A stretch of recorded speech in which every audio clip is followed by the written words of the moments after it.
지워주시고 아침에 돋아난 여린 풀들과 같이 내 맘을 새롭게 하네. 흐르는 시간에 보인 주의 영광은 내 삶을 밝게 비춰주시니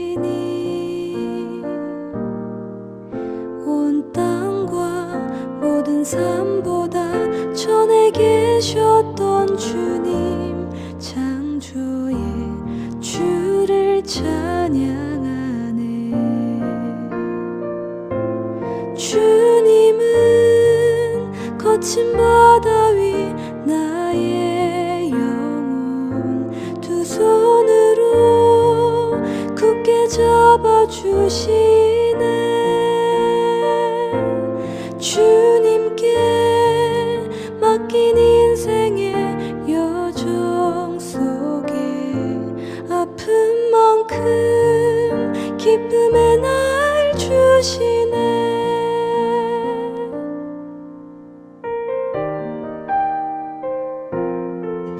주님은 내 맘에 아픔 알아주시니 지난 밤 눈물 지워주시고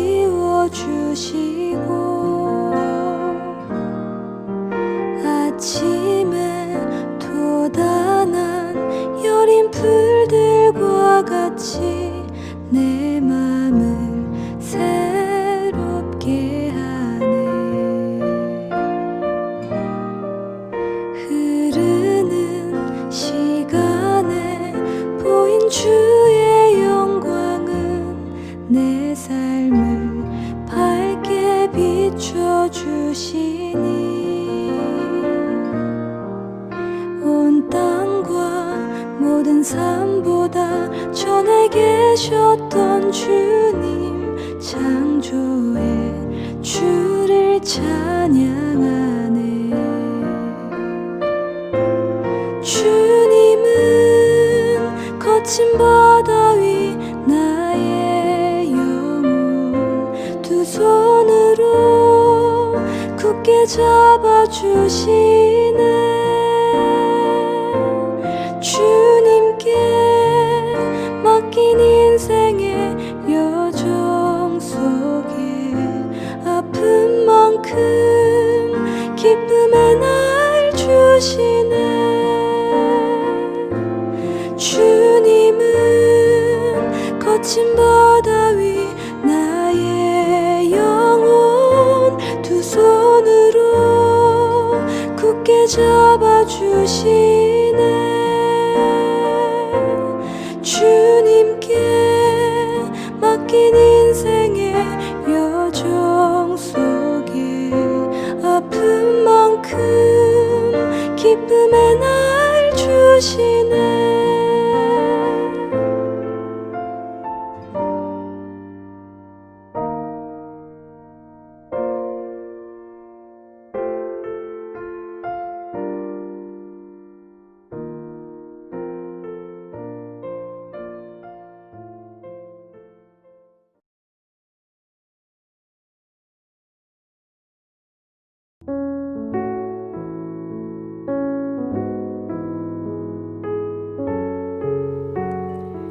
너는 어서 속히 내게로 오라. 데마는 이 세상을 사랑하여 나를 버리고 데살로니가로 갔고, 그레스게는 갈라디아로, 디도는 달마디아로 갔고, 누가만 나와 함께 있느니라.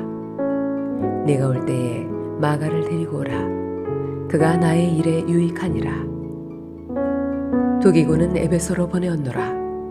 네가 올 때에 내가 드로아 가보의 집에 둔 겉옷을 가지고 오고 또 책은 특별히 가죽 종이에 쓴 것을 가져오라. 구리스의 공급자 알렉산더가 내게 해를 많이 입혔음에 주께서 그 행한 대로 그에게 갚으시리니 너도 그를 주의하라. 그가 우리 말을 심히 대적하였느니라.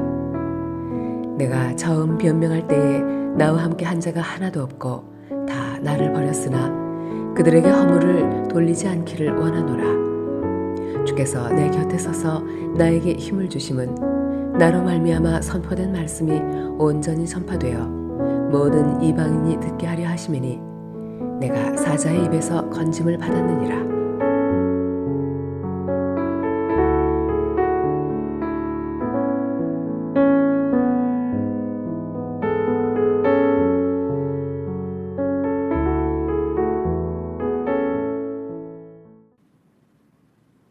할렐루야. 어느덧 우리는 가을의 한가운데 서 있습니다. 자, 그런데 가을을 탄다라는 말이 있죠. 유독 가을만 되면 쓸쓸해지고 또 외로운 느낌을 가지게 되는 것 같아요. 의학적으로도 계절성 우울증이라는 게 있는데요. 특별히 코로나19로 인해서 이런 현상이 가속화되고 있는 것 같습니다.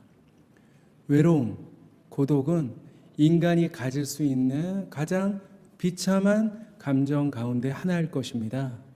대부분 사람들이 이런 감정을 경험하죠.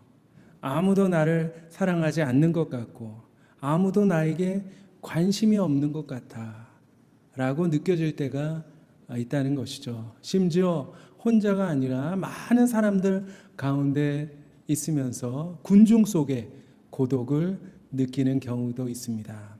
자, 돈이 많으면 외롭지 않을까요? 인기를 얻으면 고독을 피할 수 있을까요? 아닙니다.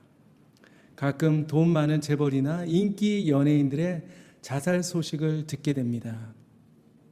우리가 결혼해서 배우자와 함께 살면서도 때로 외로움을 경험할 때가 있고요. 심지어 신앙생활을 하면서도 우리는 가끔 고독감을 느끼게 되는 것입니다.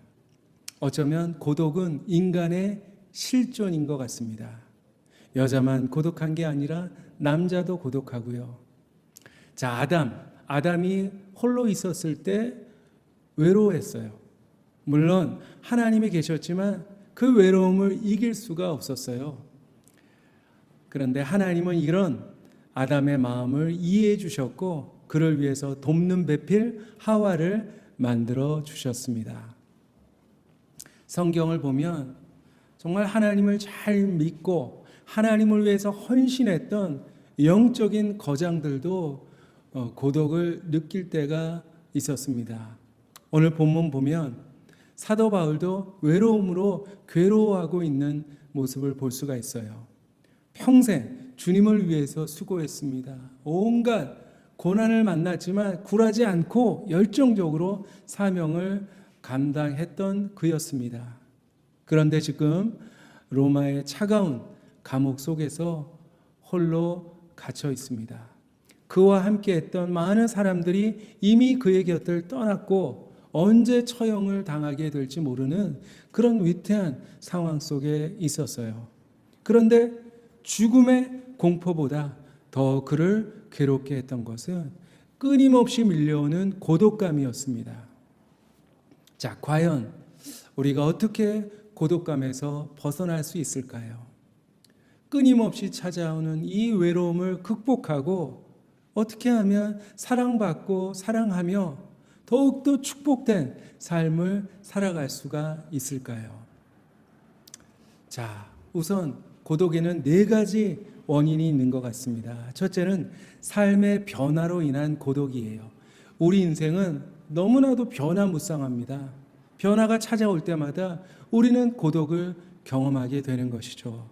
태어날 때도 낯선 세상에 나와서 고독해서 울었어요. 그리고 처음 학교에 입학했을 때에도, 그리고 처음 직장에 입사했을 때에도 외로웠어요. 혹시 맨 처음 교회에 나왔을 때를 기억하십니까? 아마 그때도 외로웠을 거예요. 우리 모두 언젠가 죽음 앞에 서게 될 것입니다.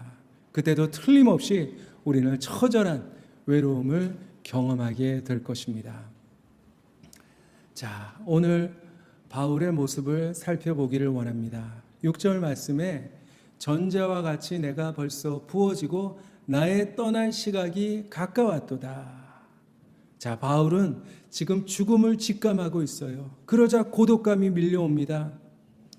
이렇게 인생은 본질적으로 고독한 것이죠. 또한 두 번째로 분리로 인해서 우리는 고독감을 경험하게 됩니다. 살다 보면 분리를 경험할 때가 있죠. 집을 떠나서 군대에 입대한다든지 멀리 가족과 떨어져서 살아야 하는 상황을 만날 때가 있어요. 자, 오늘 사도 바울도 분리를 경험합니다. 지금까지 그의 곁에는 아주 든든한 믿음의 동지들이 있었어요. 그런데 지금은 그들과 분리되어서 감옥 안에서 외로움을 경험하게 된 것입니다. 자, 세 번째 고독의 원인은 반대를 당할 때입니다. 14절 말씀에 구리 세공업자 알렉산더가 내게 해를 많이 입혔으며 라는 구절이 있습니다. 알렉산더가 누구인지 구체적으로 그가 어떤 짓을 했는지 알 수 없지만 아마도 바울을 반대했던 것 같습니다. 아마도 법정에서 바울에게 불리한 증언을 했고 그것 때문에 바울이 지금 감옥에 투옥이 됐을지도 모릅니다. 자, 여러분 혹시 누군가에게 반대를 당해본 적이 있습니까? 모두가 내 의견에 반대하고 나를 지지해주는 사람이 하나도 없다고 느껴질 때 우리는 서럽도록 외로움을 느끼게 됩니다. 마지막 네 번째로 배척당할 때 우리는 고독을 느끼게 됩니다. 오늘 바울도 그랬어요. 16절에 내가 처음 변명할 때에 나와 함께한 자가 하나도 없고 다 나를 버렸으나 그들에게 허물을 돌리지 않기를 원하노라. 자, 내가 힘들고 어려울 때 누군가 내 곁에 있었으면 좋겠는데 모두가 내게 등 돌리고 나를 떠나간다면 얼마나 비참하고 고독하겠습니까? 자, 이런 여러 가지 고독감을 어떻게 하면 우리가 극복해낼 수가 있을까요? 오늘 바울은 어떻게 고독함을 이기고 끝까지 맡은 사명을 완수할 수가 있었습니까? 우선 무엇보다도 그는 상황을 지혜롭게 선용했어요. 그냥 감옥 속에 앉아서 한숨만 푹 pu시면서 아이고 내 팔자야 우울해하거나 자포자기 하지 않았습니다. 어떻게 했죠? 13절에 보니까 내가 올 때 내가 드로아 가보의 집에 둔 겉옷을 가지고 오고 또 책은 특별히 가죽 종이에 쓴 것을 가져오라. 바울은 주어진 상황 속에서 자신이 할 수 있는 최선이 무엇인지 그것을 생각했어요. 우선 비록 차가운 감옥 속에 있지만 무엇보다도 자신의 건강을 지켜야 한다는 그런 마음이 들었어요. 그래서 디모데에게 내가 올 때 겉옷을 가져다 달라 그렇게 부탁을 했던 것이죠. 우리가 외롭다고 잘 먹지도 않고 운동도 안 하는 경우가 있어요. 지혜롭지 못한 모습입니다. 무엇보다도 내 몸을 챙겨야 합니다. 건강해야 우리가 외로움을 이겨낼 수가 있는 것이죠. 바울은 또한 육신의 건강만이 아니라 영적인 건강까지도 챙기고 있습니다. 그래서 디모데에게 가죽 종이에 쓴 책을 가져다 달라 그렇게 부탁을 했어요. 가죽 종이에 쓴 책이 무엇일까요? 바로 성경입니다. 당시 성경은 양피지에 기록되어 있었습니다. 힘든 상황, 자신에게 처해진 그 모든 어려운 상황들을 하나님의 말씀을 묵상하면서 말씀의 능력으로 이겨내야 되겠다. 그렇게 마음을 먹었던 것입니다. 자, 또한 두 번째로 우리가 고독을 이겨내기 위해서는 고독을 최소화시켜야 합니다. 우리가 때로 외로움을 느낄 때가 있는데 그런데 자신의 외로움을 아주 지나치게 과장하는 실수를 범하기도 합니다. 나는 혼자야. 내 편은 아무도 없어. 나는 너무 외로워. 나는 불행해. 죽고 싶어. 이렇게 자신의 외로움을 과장하고 확대시키는 것이죠. 심지어 내가 이렇게 된 것은 누구 때문이야 하면서 남을 원망하고 증오심을 키우기도 합니다. 자, 그러면 오히려 우울증에 걸리게 되고 오히려 고독감은 깊어질 것입니다. 자, 오늘 바울을 보세요. 16절에 나와 함께한 자가 하나도 없고 다 나를 버렸으나 그들에게 허물을 돌리지 않기를 원하노라. 바울을 힘들게 한 사람이 누구였을까요? 물론 많은 핍박자들도 있었겠지만 그들보다도 오히려 바울이 믿고 사랑했던 사람들 가운데 바울을 버리고 떠난 그런 사람들이었을 것입니다. 10절에 보니까 세상을 사랑해서 떠난 데마나 그레스게 디도 같은 그런 사람들이 바울을 힘들게 했어요. 만약 바울이 그들을 묵상하면서 이 괘씸한 놈들, 아니 나를 어떻게 떠날 수 있어? 만약 그들을 저주하고 원망했다면 바울은 깊은 고독감에서 헤어나올 수 없었을 것입니다. 그러나 바울은 그들에게 허물을 돌리지 않았어요. 우리가 처한 상황들을 확대 해석해서는 안 됩니다. 오히려 외로움을 최소화시켜야 합니다. 내가 지금 외롭고 힘들지만 뭐 얼마든지 극복할 수 있어. 별거 아니야. 이겨낼 수 있어. 내게 능력 주시는 자 안에서 내가 모든 것을 할 수 있어. 그렇게 담대한 마음을 가질 때 우리가 고독을 극복할 수 있는 것이죠. 세 번째로 무엇보다도 하나님의 임재를 인식해야 합니다. 오늘 17절에 바울이 뭐라고 고백을 하고 있습니까? 주께서 내 곁에 서서 나에게 힘을 주심은 나로 말미암아 선포된 말씀이 온전히 전파되어 모든 이방인이 듣게 하려 하심이니 내가 사자 입에서 건짐을 받았느니라. 자, 주께서 내 곁에 서서 나에게 힘을 주신다. 그렇게 고백을 하고 있습니다. 그렇습니다. 우리가 외로울 때 주님이 어디 계실까요? 하늘 저 멀리 계실까요? 아니면 지구 반대편에 계실까요? 아닙니다. 우리 곁에서, 그리고 우리 안에서 우리를 위로하시고 우리를 도와주시고 계시는 것입니다. 내가 너희를 고아와 같이 버려두지 아니하고 너희에게로 오리라. 주님 말씀하셨습니다. 내가 결코 너희를 버리지 아니하고 너희를 떠나지 아니하리라. 주님 분명히 말씀하셨습니다. 주님은 안 계신 곳이 없습니다. 아무리 내 믿음이 약하다 할지라도 이 사실 하나만 우리가 분명히 믿는다면 얼마든지 고독을 이겨낼 수가 있는 것이죠.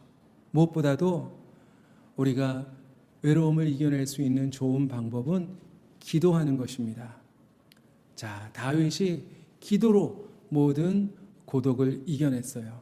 미움과 배척을 많이 당했던 다윗, 그때마다 주님과 기도로 교제했습니다. 주님, 나는 외롭고 괴로우니 내게 돌이키사 나에게 은혜를 베푸소서. 그렇게 기도하면서 모든 고독에서 승리할 수가 있었습니다. 자, 마지막 네 번째로 우리가 외로움을 이기기 위해서 다른 사람들의 필요에 공감해야 될 필요가 있습니다. 자신의 외로움만 생각하고 나의 상황만 생각하다 보면 거기에 빠져들게 됩니다. 오히려 다른 사람을 도와주는 거예요. 외로워하는 사람들, 힘겨워하는 사람들을 찾아가서 그들을 돕다 보면 내 마음의 외로움이 치유되고 내 안의 모든 상처가 회복이 되는 거예요. 바울은 마지막 순간까지 사명에 충실했습니다. 그의 사명이 무엇입니까?